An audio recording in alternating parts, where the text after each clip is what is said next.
Sacco, Zain Naqvi, 49ers Web Zone, No Huddle podcast. As of this recording, we're recording this on a Thursday.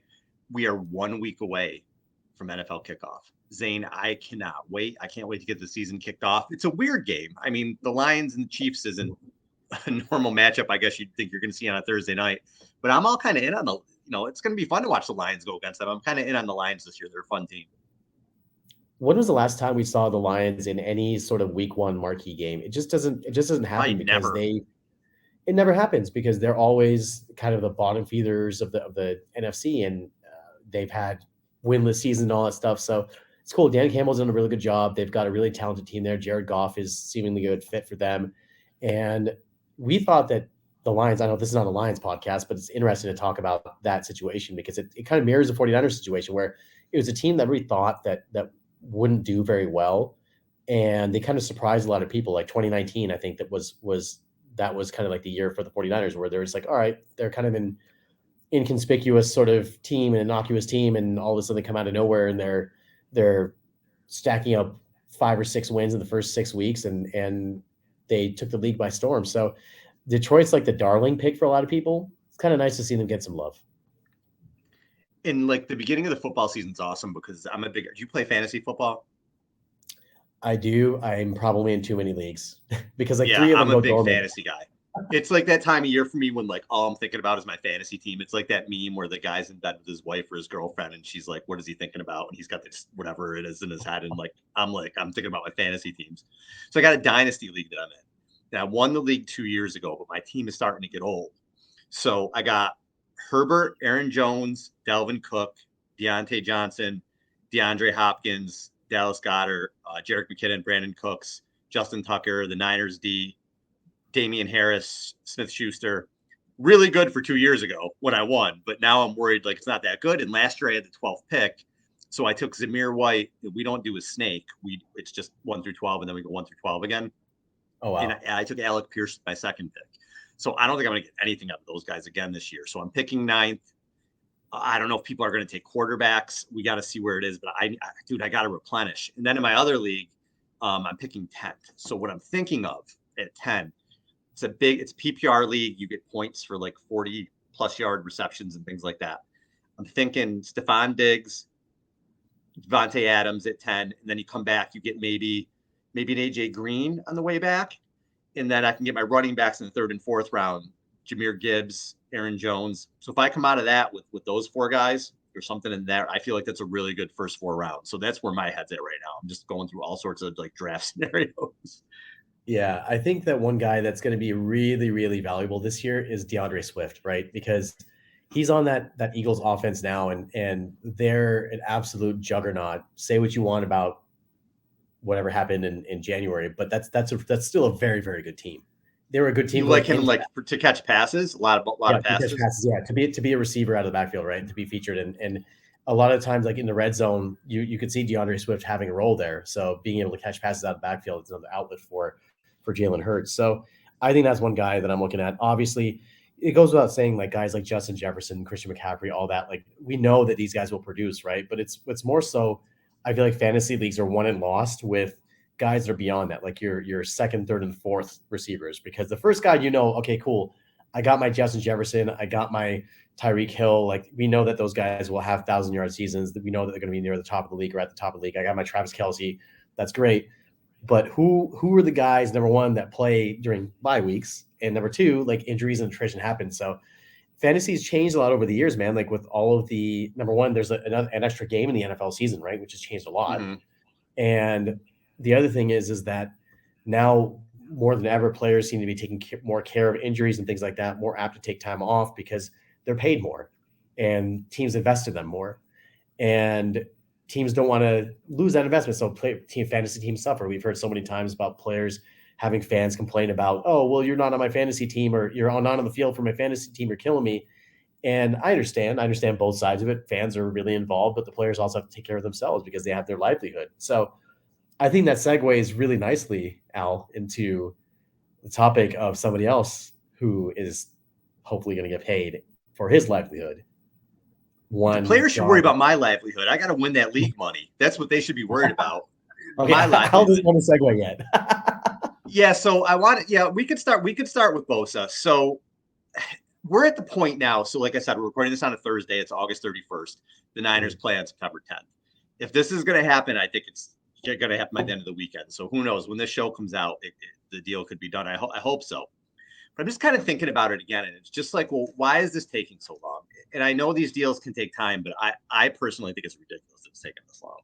But I wanted to look at some contracts and look at, especially with the Niners, because this is definitely uncharted territory for them. And people will say, well, they've paid guys. They have, absolutely.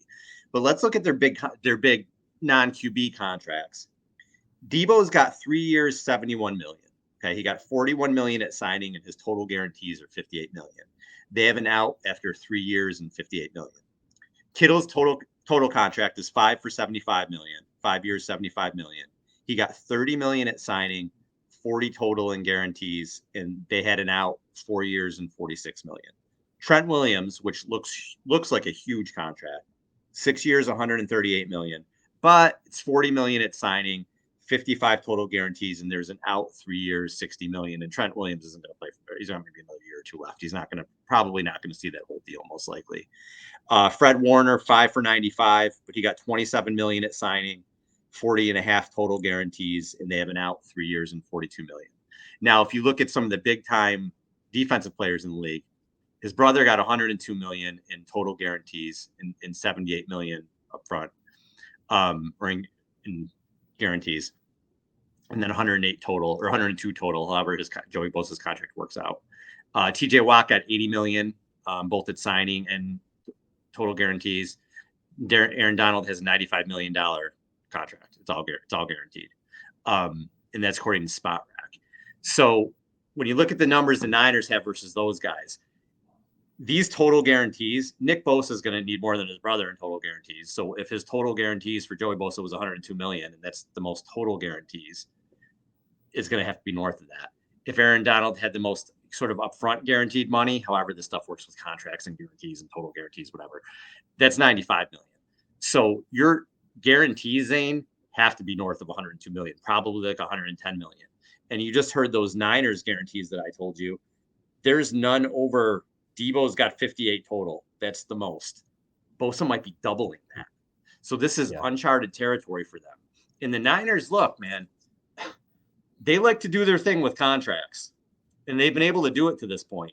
And the Bosas aren't easy to deal with. The Bosas know their worth. And they're, whatever's going on, whether it's the Niners, whether it's Bosa, whether it's a little bit of both, they're at a stalemate. I don't like it. I think it's ridiculous that it's gone this far, but it's going to be a ridiculous contract, and maybe it's a matter of who blinks first. Let's make it clear to everyone here that doesn't already know. The 49ers cannot win a championship without Nick Bosa. They cannot do it without Nick Bosa. He has to be playing. He has to be playing well. He has to be the defensive player of the year for them to be able to make that championship run. And the reason why I say that is because they didn't do enough to insulate themselves to be without Bosa at all. We talked about this in the past, about how you were scared about the DN spot opposite Bosa. Dre Jackson was there, but there's really not a lot behind him.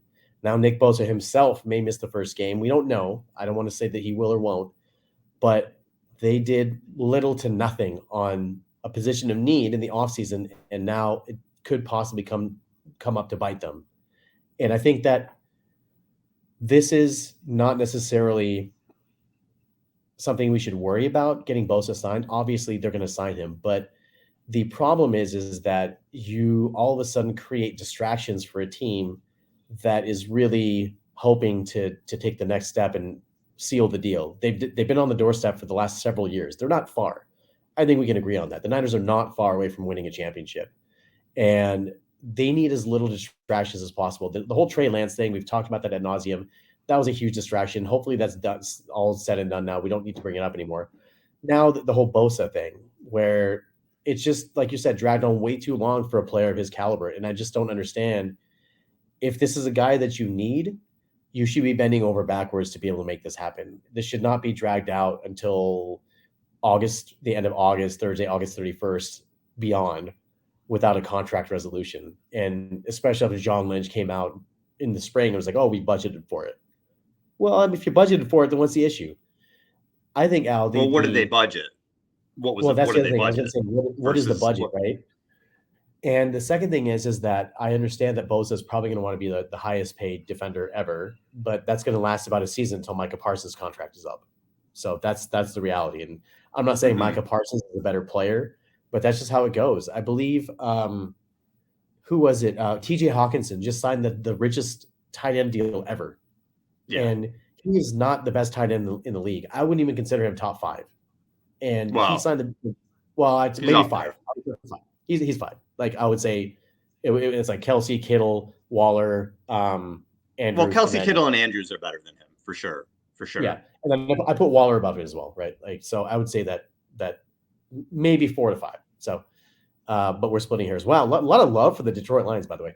Anyways, I think that that's what it comes down to, Al, is that they need to get this done. They need to get this wrapped up, eliminate the distraction. Let's get going. And I can't wait to talk about and fight about off or on field stuff instead of the off field stuff. Hawkinson's on the Vikings now. He got traded, right? Or he resigned. Yeah. He signed with the Vikings, right? Yeah, that's what happens when you drink during the show, Zane. That's what happens. Mm. Anyway, so you said insulate yourself from Nick Bosa. I don't know that you can. I think he's that kind of a player where I don't think you can. Like you say with a quarterback, they've always talked about insulating yourself because if somebody gets hurt, but you can't insulate yourself with Patrick Mahomes, right? Or Justin Herbert or Josh Allen or Joe Burrow. I kind of feel that it's that way with Bosa. He's so good. He's so great. He is you could argue he's the best defensive player in the league. If not, he's in the conversation with Aaron Donald and like you said, Micah Parsons, TJ Watt. He's right there with Myles Garrett. It's those guys. Those guys are the dudes. He is an elite player. He is the type of guy that we may talk about by the time this is said and done with Ronnie Lott, right? Yeah. With Charles Haley, with Patrick Willis, with these all-time 49ers. He can become the third player since 1982 with 15 plus sacks in 3 of his first 5 career seasons. And one of those seasons he missed the whole year. So he may have already had that if he didn't get hurt that year. He is an indispensable part of your team. And they need to get this done. And I, again, think that they will. My concern is just that I don't want him signing 2 days before week 1. He'll be on a pitch count for a couple weeks. You don't want to see them lose a game they should win. You don't want to see him in Chris Jones territory where he's talking about he's going to be out for 8 games. But let's see where it goes. Like I said, I think by the end of the weekend, he will hopefully be signed and cooler heads will prevail. But we'll see with that. But just an indispensable dude. He's going to get a bag. He's going to get paid. I'm interested to see the final numbers. What'll piss me off is if the contract comes out and it's like, well, that's what we expected it to be. Then it's kind of like, what was the holdup for all this time, right? Why did it take this long?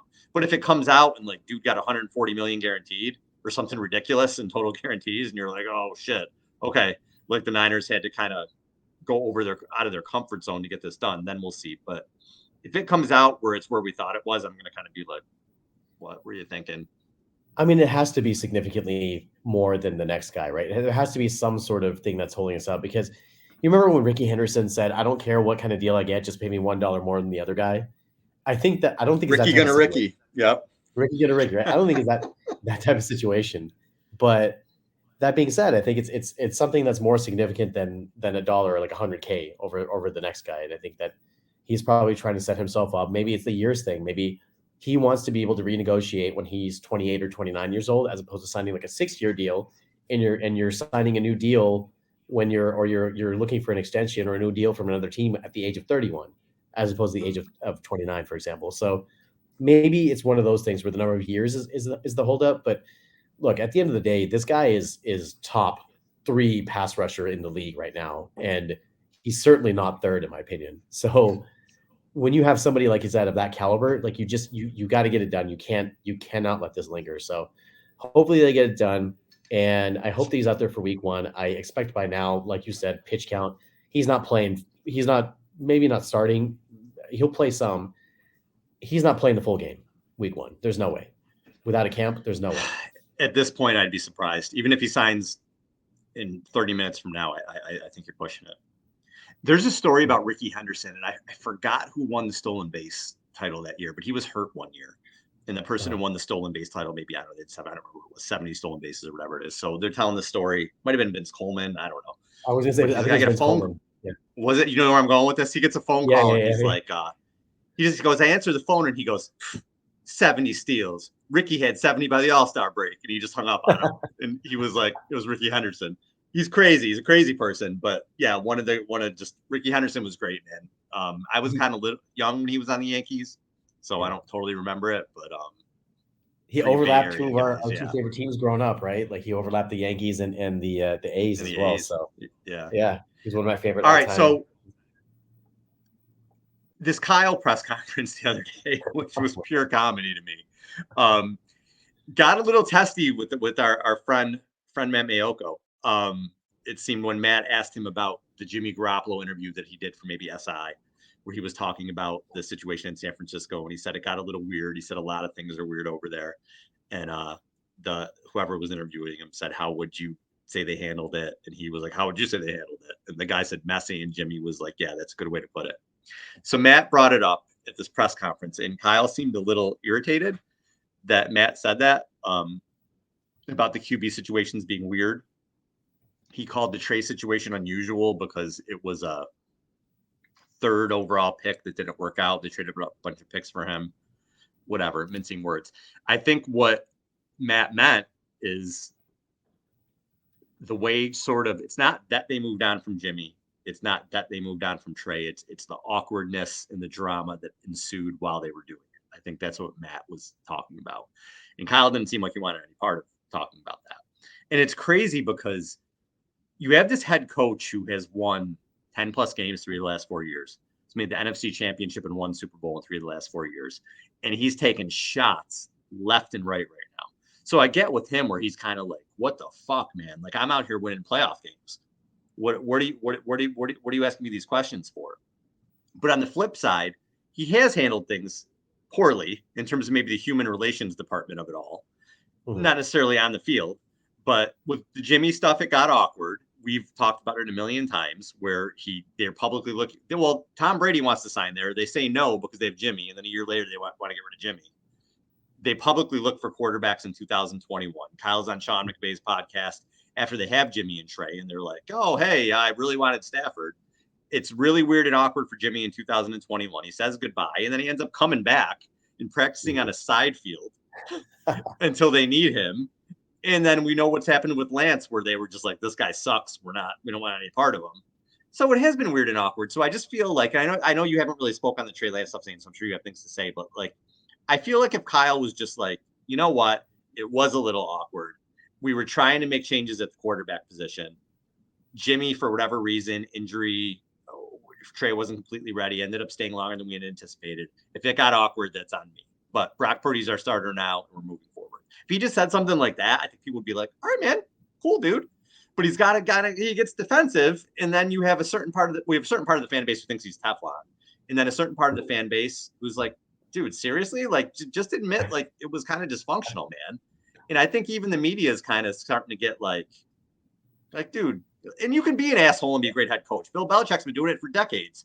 But, it's just kind of like, just own up to it that it was weird. Everybody knows it is. Just own up to it. I feel like, and the Trey Lance situation, first of all, let me address that. Yeah, I didn't get a chance to rant on that. And I kind of wish I did, because we're so far past that now that it doesn't make sense to hash that back up. But that was a total debacle. And I made that clear on Twitter or X or whatever the hell it's called right now. And I made that clear how it was so poorly handled from all sides, except for Trey. Like, he was just basically just being told where to go. And you have to understand, when you make a gaffe that big, people are going to come for your ass. They're going to absolutely come after you, and they're going to find whatever way that they can hold you accountable. Like, it's funny how I see some people post and they're like, oh, hold Kyle accountable. And I'm like, what are you going to do? Is just suspend him for the first 4 games? Is he going to suspend himself for the first 4 games because of a bad pick? Like, there's only so much accountability and look, I've been critical of Kyle a lot on our show, but there's only so much accountability that you can have them take, right? Like, he's still a good coach. They're still winning. So I understand that while that whole Trey Lance thing was a total mess and debacle in a fireable offense in most cases, that didn't necessarily hurt their team. It was a move that could have significantly helped the team.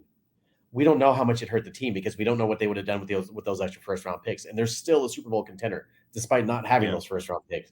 We'll see the ripple effect in years down the line. We'll know in a couple of years. Mm-hmm. But right now, as of this window, this 2-year window that they have, I don't know how we can measure that impact of those draft picks lost.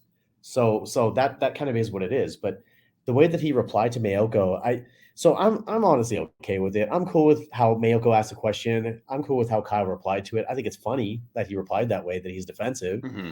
But it was weird.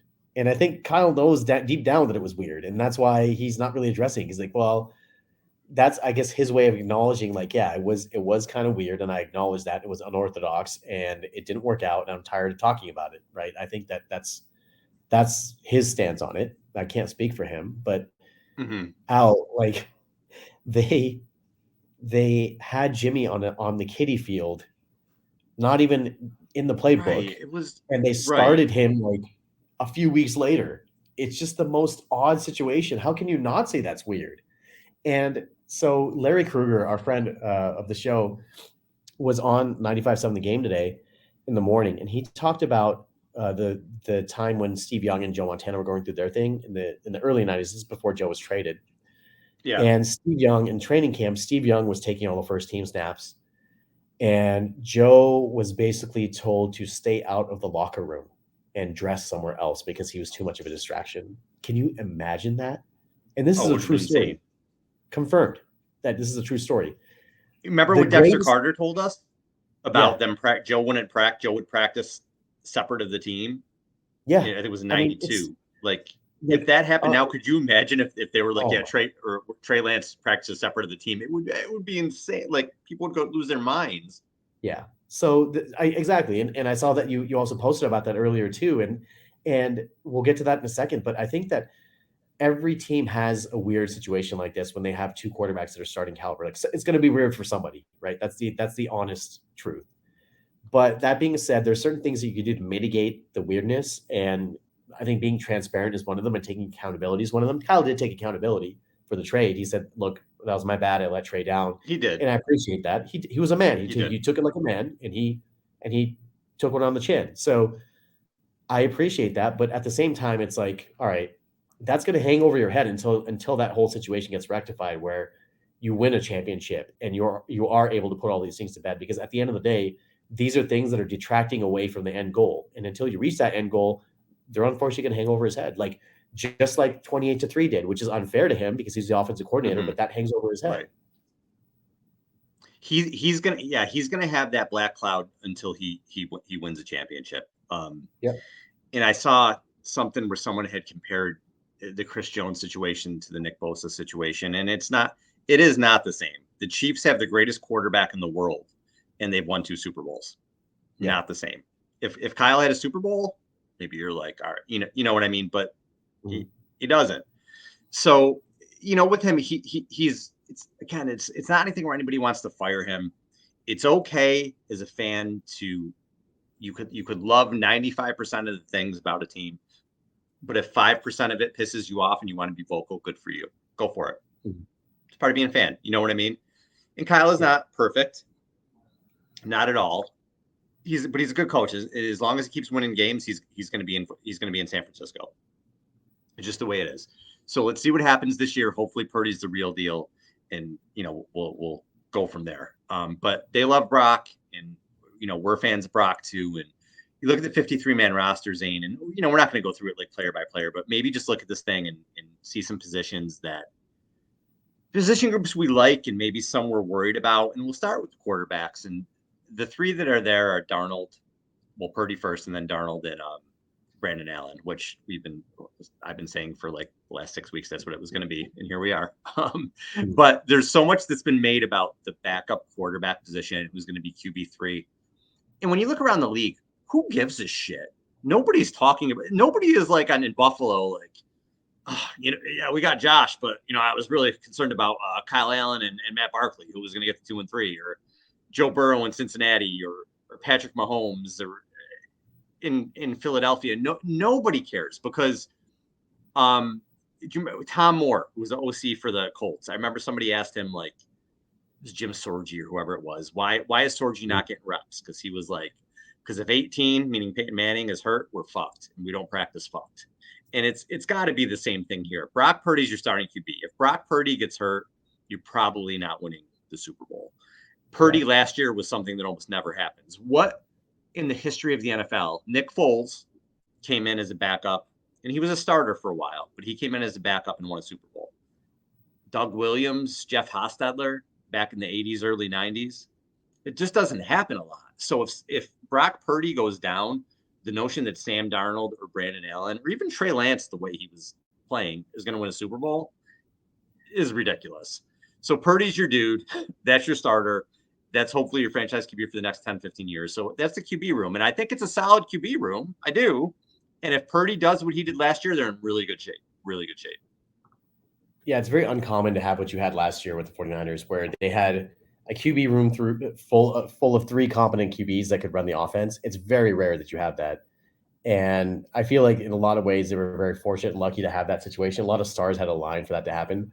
That's just not the reality for most teams. And the reason why is because you can't afford to carry 3 QBs like that. The reason why is because 2 of those QBs last year, Lance and Purdy, were on rookie contracts. They were able to do it. So, and Jimmy took a pay cut. So I think that, again, I'm with you. I think that they're effed if Purdy goes down. There's no way that you'll have another Brock Purdy situation coming in. He's not. There is no situation like that on the roster. Sam Darnold might make the playoffs, but I don't think they're a Super Bowl team. I don't think they'll do anything. Yeah, Sam Darnold is maybe good enough to win you. Like, I'm not big on Sam Darnold, and I never have been. I feel like he's Blaine Gabbert 2.0. And if you look statistically, I pointed this out a few weeks ago when people didn't believe it. Statistically, they're almost identical in touchdown percentage, interception percentage, completion percentage, rating, yards per game. Mm-hmm. They're almost identical. And people argue that, well, Sam Darnold played on some terrible teams. So did Blaine Gabbert.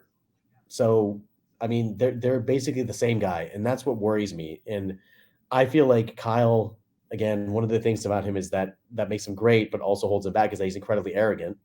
And he feels like he can win with anybody. And I feel like Sam Darnold is the guy. What I'm worried about now, is system over player, baby. System over exactly. player.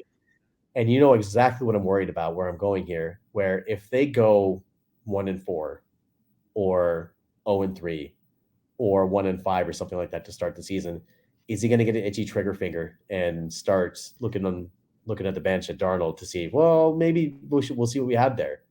And that's just really scary to me, because that's basically waving the white flag for the season at that point. So I'm not crazy about the QB room, but the fact that they have their guy, the overarching thing to me this offseason, Al, has been, it doesn't matter what happens from QB 2 through 4.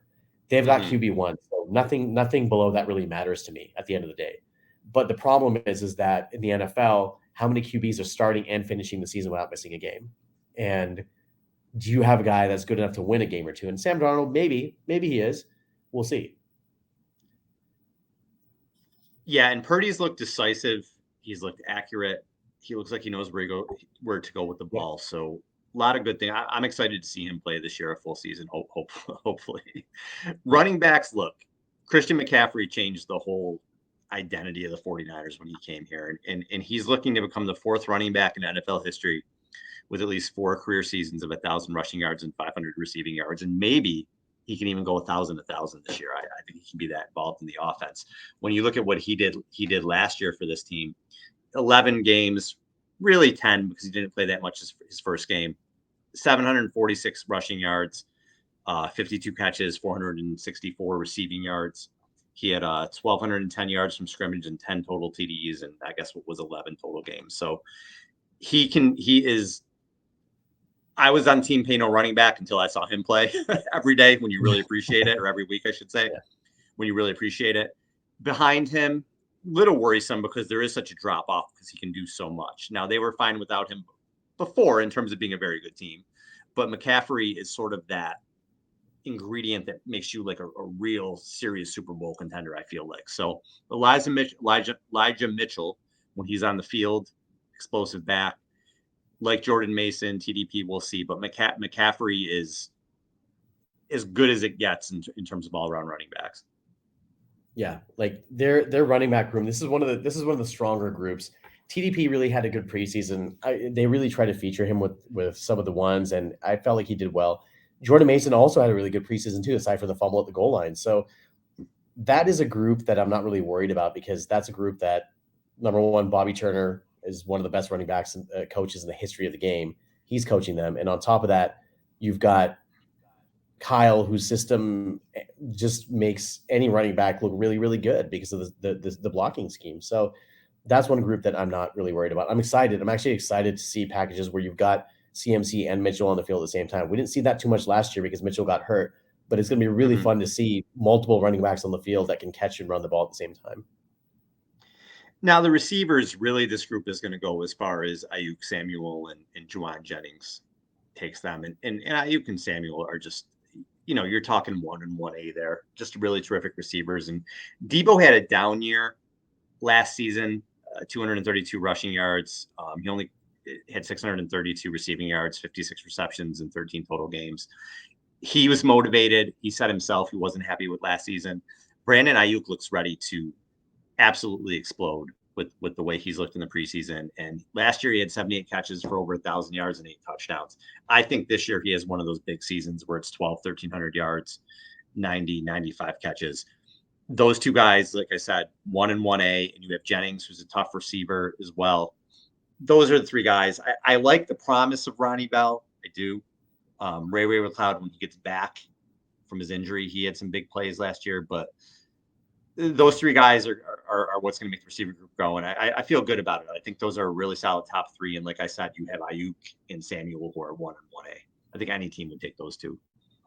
Yeah, absolutely. And I don't want to gloss over the top guys, but I feel like you summarized that really well.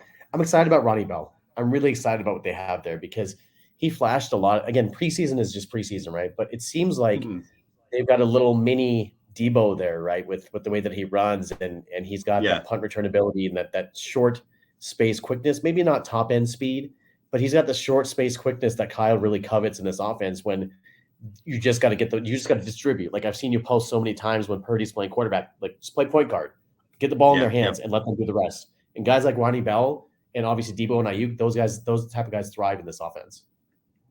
And I think too, if Ayuk for whatever reason they don't sign him long term, and I don't even want to think about that right now. If you get a guy in the 7th round who can maybe step in and replace him, or that you feel good about starting opposite Debo, or whatever happens in a year or two, it's huge. And yeah, he's shown a lot of promise. I'm excited about him too.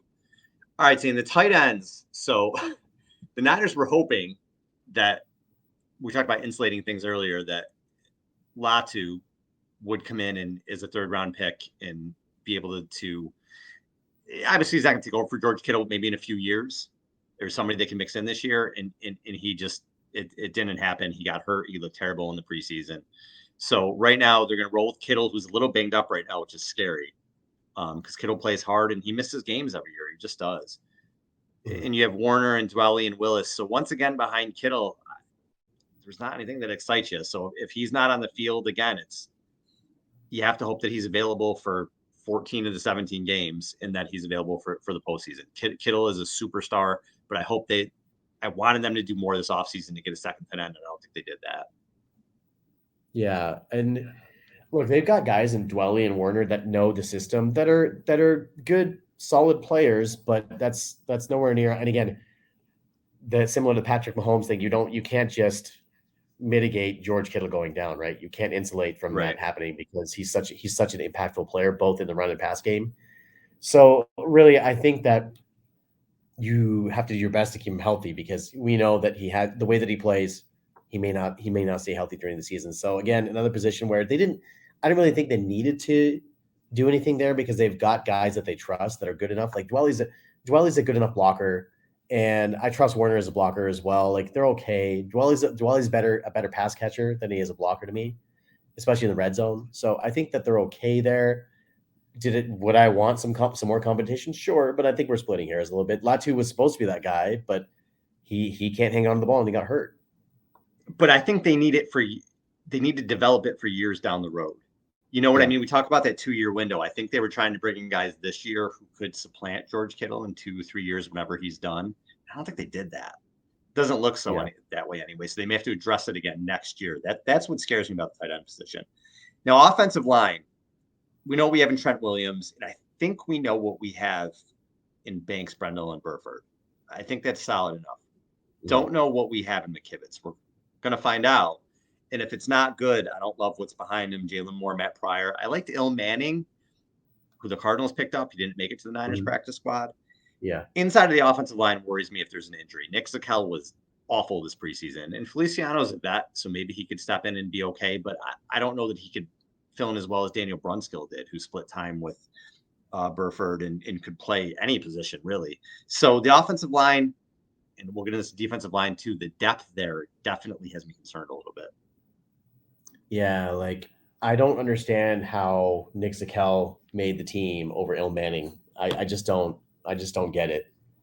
Is it because Bosa would pick up the system quicker and knows the system more, or is it I just don't understand the logic behind that. So the third round Jake Moody pick really bothered me because Blake Freeland was on the board at that time, offensive lineman, and he went like 7 picks later.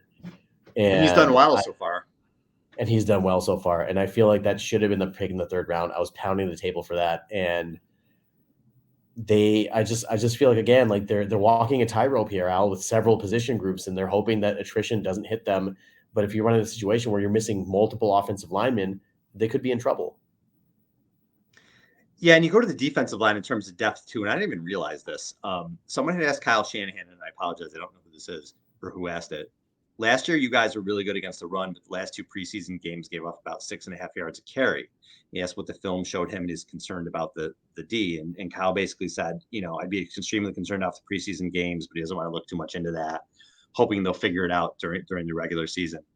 And the Niners look really good, top heavy wise, with assuming Bosa's there anyway.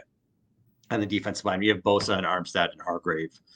You put me or you on the other end, right? It kind of feels like that way with those 3 guys. But you don't have Bosa right now, and he may be on a pitch count. So do you feel good if you're starting defensive ends or Cleveland Ferrell and Drake Jackson? I don't feel good about that. I don't feel good with Austin Bryant. I don't feel good with Kerry Hyder at this stage of his career. And in the inside, they have Gibbons and Kalia Davis and Javon Kinlaw, who, again, hasn't looked great at times. So I think it's very top heavy in this defensive line. They don't have the Eagle comps. They don't have the Amenahus. There's the guys that you can just kind of plug in that they don't have. Now, can Kocurek coach up these other guys? We'll see. Still think it's going to be a very good defensive line, but I don't think it has the depth that it did in previous years. And obviously it's contingent upon the big fish, which is Bosa. Yeah. Also, Jordan Willis got released. So that's another thing that we should know is that I did see that. Yeah. So that could be a candidate to come back, right? I think that Maybe would be a guy that I would love to see him back. But this is the group that worries me the most. And I think that we were both in agreement about this. And we've been in agreement about this since the draft ended, where they didn't really do much with this group to be able to get themselves some depth that's reliable. Mm-hmm. Obviously the Hargrave signing was a home run. I feel like I think that's going to be a really great fit. Armstead is the stalwart there, the grizzled vet. And there's a bunch of unknowns. There's Drake Jackson, who they're expecting a lot out of, had a good preseason, but again, it's just preseason. Let's see if he can put it together. And Nicholas John Bosa needs to be on the other side. Simple as that. Get him signed. Get him in. Linebackers, I mean, they just keep turning them out. Fred Warner, Dre Greenlaw, we know Greenlaw's banged up right now. Oren Burke's a terrific special teams player. Love the 2 rookies, Winters and Graham.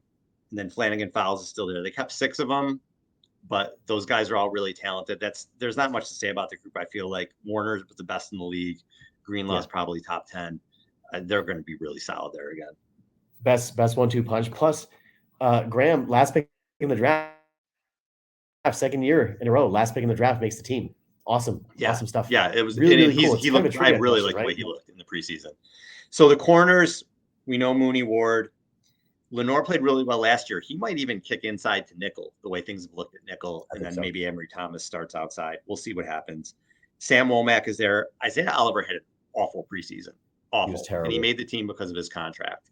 And you have Jameson, who the Panthers ended up signing, who they cut, might have been a good guy to bring in and develop, but they paid him $30 million or anything. I think it was maybe 5 or 6 guaranteed. And I know he was a guy that Steve Wilkes pounded the table for, but he played like shit in the preseason. So that's a bit of a worry for me. I still think they're going to be good at the cornerback position. There's enough talent there. And hopefully Oliver can look like the way he did towards the end of last year. I'm not concerned about it. And also, Ambry Thomas is another guy that could possibly kick outside if Lenore kicks inside. So again, like there's one guy I'm worried about. It's Isaiah Oliver. That's it. That's the only person I'm worried about in this position group. Everybody else has played well. I feel like Sam Womack should get more of a shot. He was playing really, really well last season, at the beginning of the season. And for whatever reason, he didn't get reps, but Lenore's emergence kind of mitigated all of that. And we were okay. And Jimmy Ward playing slot or playing third cornerback was kind of a mitigating factor as well. So safeties, Gibson and Hufunga are both banged up right now. Hufunga's got that cyst on his leg or some shit. I don't even know what that's all about. I'm like terrified he's going to miss like 3 or 4 games based on that. Yeah. We'll find out. I fucking hope not. Because then you have George Odom and Jair Brown. And then I like on the practice squad, I like Quantrez Knight.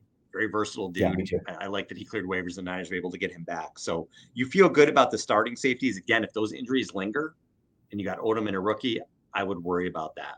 But again, you look at this Niners defense all the way through. On the top, the starters, you feel really good about. I don't know about the other defensive end position, but at least everybody else, I feel really, really good about. When you get into the depth here, I don't feel like it has been in previous years, and that would scare me a bit. Yeah. I don't think it's going to be a bad defense by any stretch of the imagination. No. If some injuries happen, there could be some cracks. Yeah. I think they may take a step back at the beginning. Like we don't know what's going to happen with the new defensive coordinator, getting used to the scheme, things like that. They're going to blitz a lot more, which is how Steve Wilkes kind of operates his defense. So we'll see. We'll see what happens. It's going to be really interesting. Al, special teams. Do we even need to address this stupid kicker situation? Well, and I think the return situation, because Ronnie Bell, for as many plays as he made, the ball bounces out of his hands. It seems like a lot. A couple fumbles that they got back, but with the receiver stuff is different than returning, obviously. But balls that bounced off his hands or his helmet. But that's a little scary having him back there right now to return kicks if that's what it ends up being. And Jake Moody looked all over the place before he got injured. And I already forgot the name of the guy they signed. Wright, is that his name? He kicked for Jacksonville. He kicked for Pittsburgh. Who would fill in for Moody if Moody's not ready by week 1? But that's a concern. Special teams can lose you games. And again, we're talking this season. You want to go 13-4 or whatever and get the bye. If you lose a game or two that you should have won because your special teams sucks, or you miss a kick, or you fumble a punt, that's a problem. So I kind of hope they were going to find a kick returner somewhere to plug in there until McLeod came back. But I don't know, man. I'm just going to kind of hold my breath every time they have to attempt a field goal or field the punt right now at this point. Just go for 2 every time. I mean, the percentage, people say, oh, the percentage tells you that. I feel like I'd be more comfortable with the 49ers getting 2 yards in the Kyle Shanahan offense that could run or throw the ball rather than trusting a guy that you've never seen kick a 33-yard extra point. That's just me, though. I hope he's not that bad. I hope it doesn't come to that. Dude, if it comes to that, and you're talking Lance and Bosa, and then your 3rd-round kicker can't make an extra point, oh, come on. I mean, it's already been comically bad this offseason. It's just been so weird. It's been bad. It's been weird. It's been a bad. We're ready for the season to start. There's been just a lot of things that haven't sat right, but we're almost here. And like I said, a week away from the kickoff, and then the Niners in about 10 days. So hopefully when you're listening to this, Nick Bosa signed. If not, hopefully it's shortly thereafter, because it gets into next week. I'm going to be in a really bad fucking mood. So prepare yourself for that. We had a record prediction show coming up too. So keep your. We do. Yeah, we'll do that. We'll go through the schedule and predict the records and do that. So, all right, everybody. Thanks for listening. For Zane, I'm Al. Peace.